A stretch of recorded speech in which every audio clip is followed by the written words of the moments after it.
जय माता रानी। दोस्तों, नीता विक्रम चैनल में आप सबका स्वागत है। दोस्तों, आपके जीवन में सदैव आनंद, धन और प्यार की वृद्धि हो, ऐसी कामना के साथ आज का वीडियो शुरू करते हैं। जीवन में शादी अथवा विवाह का रिश्ता केवल एक जन्म का रिश्ता नहीं माना जाता, इसे 7 जन्मों का रिश्ता बताया गया है। हिंदू सनातन धर्म की माने तो पति पत्नी को एक दूसरे का पूरक कहा गया है, यानी पत्नी को पति पूरा करता है और पति को पत्नी पूरा करती है। जिस घर में पति पत्नी के संबंध अच्छे होते हैं वहाँ खुशहाली रहती है। परंतु यदि आप अपनी पत्नी को पूरा नहीं कर पा रहे, यानी आप उन्हें समझ नहीं पा रहे हैं, तो ऐसे में अक्सर पत्नियां अपने पति के लिए कोई ना कोई बातें बताती रहती हैं कि वह कहना नहीं मानते, बात नहीं सुनते, मेरा ख्याल नहीं रखते। आज मैं कुछ ऐसे ज्योतिषीय उपाय और शिव पुराण के उपाय आपको बता रही हूँ, जिन्हें आपको नियमित करने से आपके जीवन के कई सारे कष्ट दूर हो जाएंगे। सबसे पहले जितने भी लोग इस वीडियो को देख रहे हैं उन सबको एक बात बताना चाहती हूँ कि आजकल जैसा हम बहुत ही जल्दी में अपने हर दिन एक नए डिसीज़न को ले लेते हैं, ऐसा हमें शादीशुदा ज़िंदगी में कभी नहीं करना चाहिए। विवाह का रिश्ता एक सामाजिक रिश्ता होता है जिसमें 2 लोगों के ऊपर एक पूरे घर परिवार की जिम्मेदारी होती है।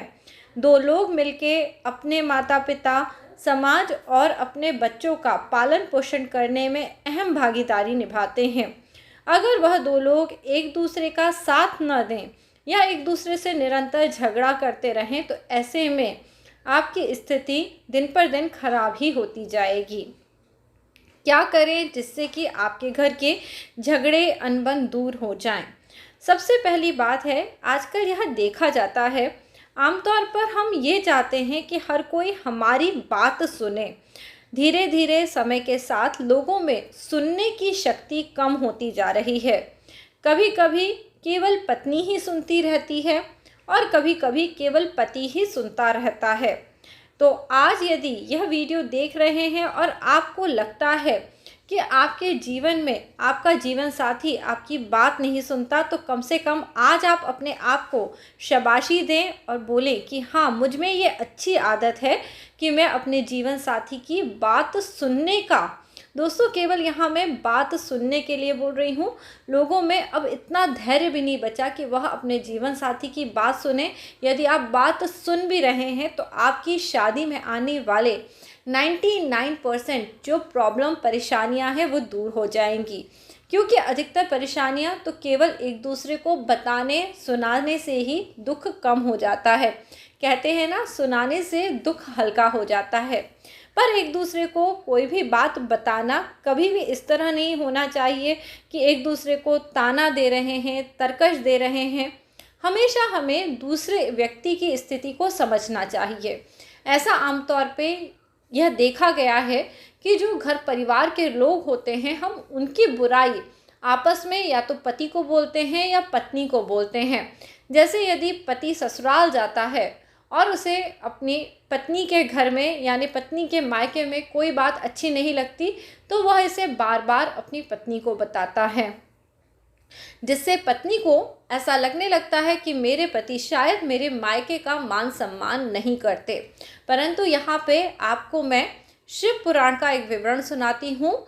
जब सती के माता पिता ने अपने घर पे यज्ञ रखा और माता सती को न बुलाया, उस समय पे भी भोलेनाथ शिव शंभू ने सती के माता पिता के बारे में कुछ भी नहीं कहा था। बस उन्हें ये समझाया था कि आपको अब बिना बुलाए कहीं पे भी नहीं जाना चाहिए। अब आप मेरी अर्धांगिनी हैं, मेरी पत्नी हैं। मैं आपको यहाँ पे खुश रखने का हर प्रकार से प्रयत्न करता हूँ, तो आप हो सके तो अपने मायके इस तरह बिना बुलाए न जाएं। देखिए कितनी बड़ी बात भोलेनाथ शिव शंभू शंकर ने स्वयं बोल दी। जहाँ पत्नी को मान सम्मान दिया जाता है, प्यार दिया जाता है, उस घर से लड़कियां अपने मायके आने में भी संकोच करने लगती हैं, क्योंकि वह घर उन्हें बहुत अपनापन देने लगता है। तो यदि आज की डेट में आपकी पत्नी बार बार आपसे ज़िद करती है कि उसे मायके जाना है, तो शुरू शुरू में तो यह समझ में आता है कि हर कोई अपने मायके को बहुत मिस करता है, इसलिए वह जाना चाहता है। परंतु यदि शादी के 4-5 साल बीत जाने के बावजूद भी आपके संबंध केवल इस कारण खराब हैं कि आपकी पत्नी बार बार मायके की तरफ झुकती चली जा रही है, तो कहीं ना कहीं आज भी उसे आप में वो सच्चा दोस्त नहीं मिला है जिससे वो दिल खोल के बातें कर ले। क्योंकि इंसान तभी बार बार उन लोगों के बीच जाना चाहता है जहाँ वो दिल खोल के बातें करे, हंसे, बोले, अपनी मन की हर बात बता पाए। इसलिए कोशिश करिए कि आप अपनी पत्नी को घर में बहुत सारी चीज़ जो भी वो करना चाहती है, जो उसकी हॉबी हो, वो काम करने के लिए उसे बोलिए। घर में जब आप जितनी देर रहें उससे बातचीत करिए, कोई ना कोई जो आप दोनों के कॉमन इंटरेस्ट हों। यदि आप इन बातों को लेके पति पत्नी आपस में बात करते रहते हैं तो उनके संबंध अच्छे बने रहते हैं। यदि हम सोचें कि केवल खर्चे की बातें करना या रिश्तेदारों की बातें करने से आपके संबंध अच्छे और मजबूत होंगे, तो ऐसा नहीं होता। बल्कि यहाँ मैं आपको एक सलाह देना चाहूँगी। जिस प्रकार माता पार्वती और भोलेनाथ हमेशा साथ मिलके तप करा करते थे, वैसा ही आजकल इस कलयुग में भी होना चाहिए। पति और पत्नी दोनों को साथ मिलके कुछ समय मेडिटेशन करना चाहिए, कुछ समय आत्म अवलोकन करना चाहिए कि यह जीवन आपको किस लिए मिला है, ऐसा कौन सा विलक्षण कार्य है जो आप दोनों के निमित्त लिखा गया है, जिसके लिए आप दोनों का विवाह हुआ है। कलयुग में धीरे धीरे लोगों ने विवाह की परिभाषा या शादी की परिभाषा केवल इतनी कर ली है कि एक दूसरे के साथ शादी हो जाने के बाद हमें सुख मिलना चाहिए। हर कोई अपने अपने सुख को लेकर परेशान है। पत्नी बोलती है मुझे सुख नहीं मिलता क्योंकि मुझे घर के काम करने पड़ते हैं, पति के लिए बहुत कुछ करना पड़ता है, इसलिए मेरा जीवन अच्छा नहीं है। पति बोलता है मुझे सुख नहीं मिलता क्योंकि मेरी पत्नी इस प्रकार से सुंदर नहीं रहती है, वह मेरी बातें नहीं मानती है, पलट के जवाब देती है, अलग अलग तरह की बातें। तो आप यहाँ पे देख रहे होंगे पुराने समय में जब विवाह होता था तो लड़का और लड़की दोनों का ही विवाह कई बार बहुत जल्दी हो जाता था, जिसके कारण उन्हें बचपन से ही जिम्मेदारियों का एहसास होता था। परंतु आज के समय में वह सब रीतियां नहीं रही हैं। अब विवाह 25-26 साल की उम्र के बाद होता है। यह उम्र आपके काफ़ी लेट एज में शादी करने की होती है। तो दोस्तों इस समय पे हमारी जो मानसिकता है पूर्ण रूप से विकसित हो चुकी होती है। आमतौर पे लड़कियों को दिक्कत इसलिए आती है क्योंकि उनसे मायके में कोई भी जिम्मेदारी का एक्सपेक्टेशन ही नहीं करा जाता है। तब वो अचानक से जब ससुराल पहुंचती हैं तो उनके ऊपर मानो जिम्मेदारी का पहाड़ टूट पड़ता है और वह बहुत ही असहज महसूस करती हैं।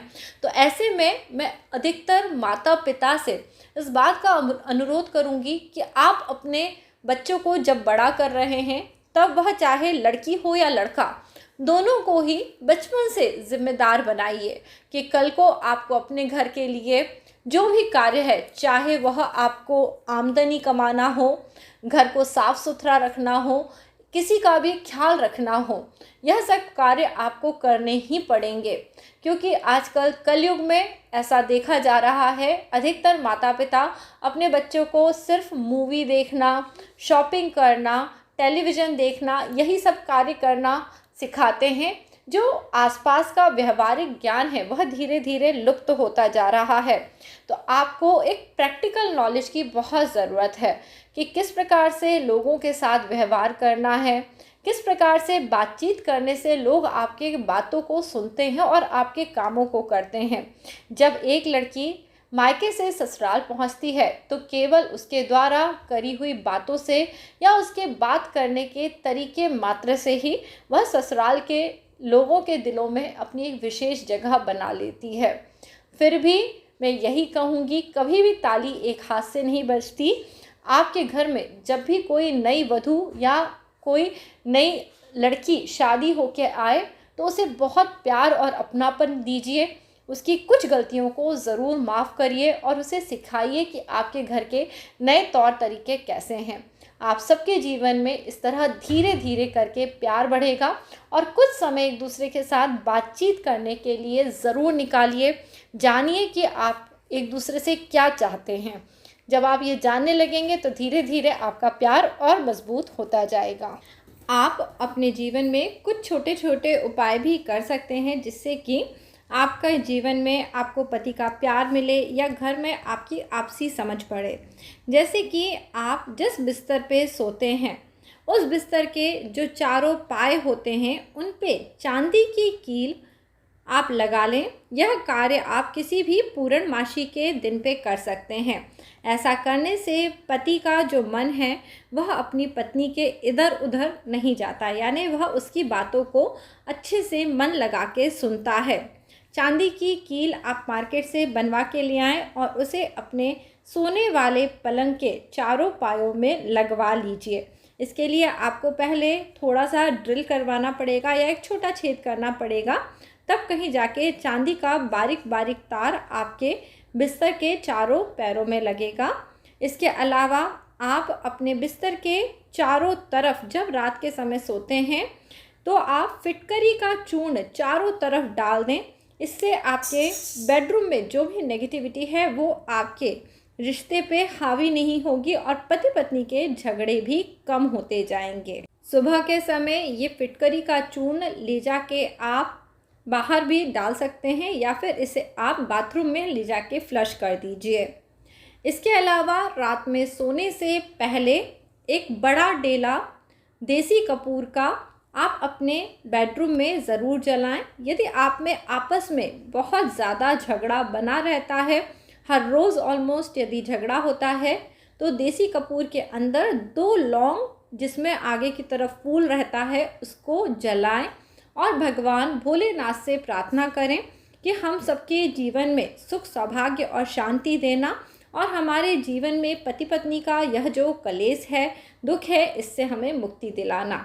इस प्रकार से आपको शादीशुदा अच्छा जीवन प्राप्त होगा। आपके जो शादी में दिक्कतें आ रही हैं वो धीरे धीरे दूर होंगी। दोस्तों, यदि आज का वीडियो आपको पसंद आया हो तो इसे लाइक करिए, परिवार मित्रों के साथ ज़रूर शेयर करिए। और आप में से यदि किसी को अपनी कुंडली का परीक्षण कराना है, कुंडली विश्लेषण कराना है, तो 3 से 4 सवाल के जवाब एक बार के कुंडली विश्लेषण में दिए जाते हैं। इसके लिए आपको अपॉइंटमेंट बुक करानी होगी। वीडियो के नीचे दिए हुए पहले कमेंट सेक्शन में आपको नीता विक्रम चैनल का व्हाट्सएप नंबर मिलेगा। यहाँ पे आप अपनी कुंडली के परीक्षण के लिए बुकिंग करा सकते हैं। जय माता रानी।